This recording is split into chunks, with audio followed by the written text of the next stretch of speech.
All right, good morning, everyone. Thanks for coming out today. Today we're going to hear some remarks from Chicago Police Superintendent Larry Snelling and also the Secret Service Director Kimberly Cheatle. Today, after the press conference, we're going to be having an executive steering committee upstairs in the Chicago field office, which is basically a review of where we're at on the security plan to date. So also with us, we have Chief of Counterterrorism Dwayne DeVries and DNC Coordinator Jeff Burnside. So thanks again, and Superintendent, I'll leave it to you.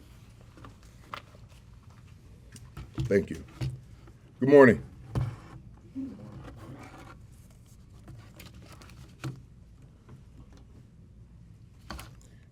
We're here today with our partners from the Secret Service for an executive steering committee meeting. During this meeting, we will report out on where we stand with preparations for the upcoming Democratic National Convention. Though we are the lead agencies for public safety planning, we also have our city, local, state, and federal partners who have been working for more than a year getting Chicago ready for the DNC. With 2 months left until the convention, we're finalizing plans and making sure all of our operations are set. Make no mistake, we are ready. The partnership, collaboration, and open communication between everyone involved is why we are ready. Meetings like the one we are having today allow us to regularly check in and ensure we are aligned. This is truly a government-wide effort. Our priority is protecting the city and the people of Chicago, as well as those in town for the convention. Like with many other major events we have secured before, the partnership that we have with all the agencies involved in this planning is vital. As the Secret Service prepares to protect the convention footprint, the Chicago Police Department has been working internally to train our officers for the large-scale First Amendment activity we're expecting during the DNC. We're working to be proactive in de-escalating situations rather than reactive to what may occur. Constitutional policing and the First Amendment are the foundation of everything we're doing, from policies to training. We want people to express their rights safely and responsibly, and we will protect them. But we are not going to tolerate crime, violence, and vandalism. We will always protect our city. We are ready, and we will continue to be ready as we head into August. I want to thank Director Cheatle and DNC Coordinator Jeff Burnside for their leadership. I also want to thank every agency and department that has been working to get ready for the convention. I'll now turn it over to Director Kimberly Cheatle. Good morning, everyone. I'm very happy to be here today with the Superintendent, with the Chicago Police Department, our partners who have been assisting us working the planning and preparation for this NSSE, National Special Security Event, the Democratic National Convention that will be hosted here in this great city in 2 months. It's great to be back here in Chicago. I actually grew up in the suburbs of Chicago, so I'm very familiar with the city, very familiar with the police department.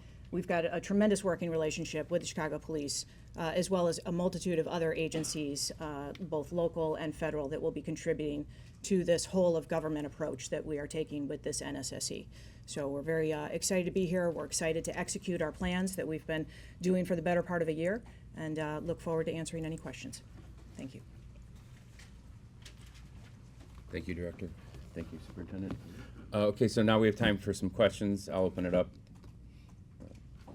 Can you give some more details about the types of training that the officers are undergoing, what it looks like, how often, how many officers are being trained? Sure. First off, every aspect of the training, as I've said before, is rooted in First Amendment and Fourth Amendment training. We want to make sure that our officers are prepared to police constitutionally and deal with large-scale protests. The training is designed to help the officer understand that we need to de-escalate, be proactive, to prevent the possibility of violence and vandalism. So we want to put a stop to those things before they start, if that's at all possible. However, we are also preparing for worst case scenarios, just in case things go badly. If people show up and they want to act out violently or they want to commit acts of vandalism, our officers are trained in what's called field force operations. So our officers are prepared to deal with that also. Our mass arrest policy is in place that has just been agreed upon. The coalition had some concerns about it. We've addressed those and we've worked that out. So our mass arrest policy is in place just in case. But keep in mind, mass arrest is the last resort. If we don't have to arrest one person, we don't want to have to do that, if that's at all possible. But we know the realities of these types of situations, especially when the number of people we're expecting to converge upon Chicago is inevitable. That there is a possibility for vandalism, there is a possibility for violence, and we're prepared to deal with that. So the training is just, it's a combination of all of those things: constitutional policing, mass arrest policies, and the ability to deal with civil unrest that could turn into a riot. And that's all officers? All officers are going through the training, but we have specific officers between the number between 2,500 to 3,000 that we're training to respond directly to civil unrest and the possibility of riots. But all of our officers are trained. So can you, what's going to be the role of the outside agencies for mutual aid? Because it's tough to train everybody at that level when you have people coming from, outside jurisdictions. So what is the role of the outside agencies going to be? The role of the outside agencies is going to be support, right? So they're going to supplement certain things. What we don't necessarily want to do is bring in outside agencies who have not had the same training our officers have had. So where we can use those officers for security, that's exactly what we plan to do. That'll free up our officers who have the full training to go out and deal with the possibility of civil unrest. Director Cheatle, can you speak to the possibility of Russian interference? We've read some reports about that recently that suggest that that will be on your radar for various reasons. Can you just address what the potential of Russian interference could be like, and if you are anticipating? Sure, I'm aware of those reports that are out. I would obviously defer you to the FBI on specifics regarding that report, but I can tell you that that is one of the great things about planning an NSSE and that whole of government approach, is that we're able to bring all of those resources to bear and be able to analyze and collect intelligence from all of our partners. And so that is one of many scenarios that we plan for and have been planning for the past better part of a year to be able to mitigate. Director, can you just articulate, when you look at the overall threat landscape, what trend is most alarming to you? I don't know that there's a specific trend that's alarming. I think, again, our focus is to ensure that we cover off on all the potential challenges that we may face during this event and make sure that we are fully prepared for it, and I do believe that we are. And then just as a follow-up, what impact did the Trump verdict have on the threat landscape? And then moving forward, what impact do you think a possible prison sentence will have on that threat landscape, and then specifically security for the DNC? We have not seen an impact to date with that.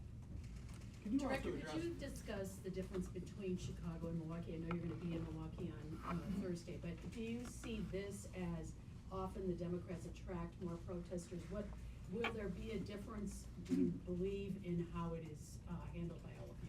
So with both NSSEs, both conventions in Milwaukee and Chicago, we've had people in place planning with our local partners, again, for the better part of over a year now. So each convention is unique and it's different. Each city is unique and different. The events that take place, the venues are different, the schedule of events are different. So there are going to be differences that you're going to see between each convention. But for us, security and the security plan remains the same. So we're making sure that we have, with all of our partners, planned for every eventuality. Could I just follow up? There is a sense, whether it's fair or not, the public feels like, get out of here, don't be here, it's going to be awful.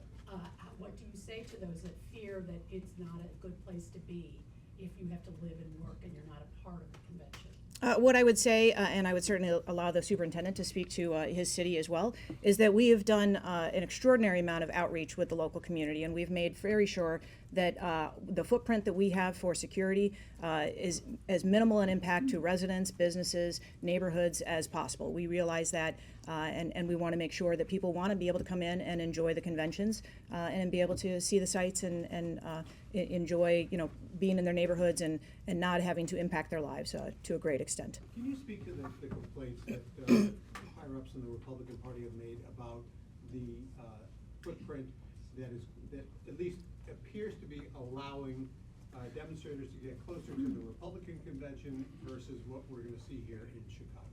So I know we're here to talk about the DNC, and I appreciate the fact that you're asking about the RNC.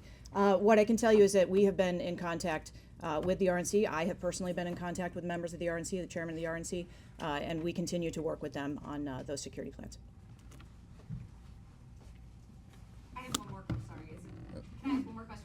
I think, we'd be curious to hear any data points you guys have, like how many protesters are you thinking, how many law enforcement are you thinking? So anybody who wants to speak to that or can speak to that. Well, what I can tell you is we can't put a number right now on how many protesters we're expecting because that's unpredictable. We don't necessarily know who's going to show up here, but we are prepared for that. Our numbers with the Chicago Police Department are our numbers. We'll be prepared. We're looking at extensions of working day hours and cancellations of days off during that week to ensure that we have the manpower that we need. And when we talk about mutual aid, we have upwards of 400 officers who are going to be coming in to assist. So we'll strategically place those officers at locations that's going to be helpful to the Chicago Police Department to free up some of our people to make sure that they're available, like I said again, for the possibility of civil unrest. Superintendent, you mentioned earlier that you just finalized your mass arrest policy. What is that? Well, the mass arrest policy is just a policy in case we have to declare a mass arrest, where there are crimes being committed and there's probable cause to make arrests in those situations. Usually, those are situations that are violent, where people are actively vandalizing things, or even if it's not an act of violence and it appears peaceful, but it's a violation of the law, blocking roadways, blocking venues, things of that nature. We will declare mass arrests in those situations and make those arrests. And again, it's also rooted in constitutionality. Operationally, how is that different from your normal arrest policy? Well, it's not necessarily different from our normal arrest policy, but because we're looking at the possibility of large-scale protests, it's different in that way. If we had an event that occurred in the city of Chicago that wasn't a protest, but a large gathering and we declared a mass arrest, it would be the same thing. The only difference here is there's a greater possibility of that occurring because of the possibility of protest. And so this has been all communicated. Hold on 1 second, Craig. She's had her hand up for a while. County State's Attorney's Office had a decision that arrests would only be made if there was video. Is that still part of the Democratic Convention? Well, what I can tell you is I have not had that conversation right now with the state's attorney's office. I do have a pretty good working relationship with State's Attorney Fox. What I will tell you is moving forward, I'm sure we will have those conversations, but right now, that is not my biggest concern. My biggest concern is making sure that our officers are prepared to deal with any situation that we may face. So we have to get upstairs to the ESC committee meeting, so we have time for one or two more Just want questions. to follow up, so all this How about- policy about mass arrest has been communicated to the coalition that is planning these demonstrations, correct? They're aware of this? I'm sorry, The Craig. coalition, you said you had conversations with the coalition. They are aware that if they block roads or do anything like that, mass arrest policy could be an issue, correct? Well, all of this is part of the conversation with the coalition. This is all a part of the consent decree. This was pushed through the IMT, so they're aware of the mass arrest policy. That's where the approval of it came through. But everyone needs to understand, and I want everyone to have this education, that peaceful protest does not necessarily mean that someone is exercising their First Amendment rights. First Amendment protection is only there if you're not committing a crime. And you can be acting out peacefully, but still breaking the law. So if you sit in if you block a roadway, or you block a venue, or you're on private property and you refuse to leave, those are crimes. Now, you don't have to be acting out violently to commit a crime. So we want people to understand that First Amendment protection, let's not confuse that with peaceful protest. If you're protesting peacefully and you're not breaking the law, then you have First Amendment protections. But the minute you start to break the law, you're not protected under the First Amendment at that point. How many hours are the police at 400 expected to work during this convention period? So we haven't decided that yet, but once we determine where we're going to place those officers, we'll be able to determine how many hours we need them to work at that point. Are you still getting help from outside police townships? That's the mutual aid part of it, yes. So we're looking at upwards of 400 officers. I think you had a question. Superintendent, you touched upon this a little bit earlier, referencing the OIG report that came out and some concerns in there. Again, you mentioned in the police department's response that the OIG didn't necessarily give any recommendations to the police department. Can you say definitively, though, if the police department made any changes to the mass arrest policy in response to the OIG report? Well, when the OIG report came out, we were already in the works of making those changes. Since then, since that report was released, and if you look online, we have a response to that, to every statement that was made by the OIG and all of their concerns. Since then, I've actually had a conversation with Inspector General Deborah Witzberg. We had a very fruitful conversation about things, and we're looking forward to working together to make sure that we address any issues that the IG's office may have regarding our training. As a result of that, Thursday, we're going to be doing a press event around our training, and Inspector General Witzberg will be attending. So I look forward to working with her. I look forward to working with the IG's office to address those issues. So you don't see any changes between now and the DNC to that policy? Well, I can't say that we don't see any changes. Everything is always evolving within the police department. So if we see something that we feel like we need to make some changes to based on intelligence or anything that we see coming our way, we will make those changes. So I won't stand here. I'm very happy with the policy that we have right now, but that's not to say that it can't be improved.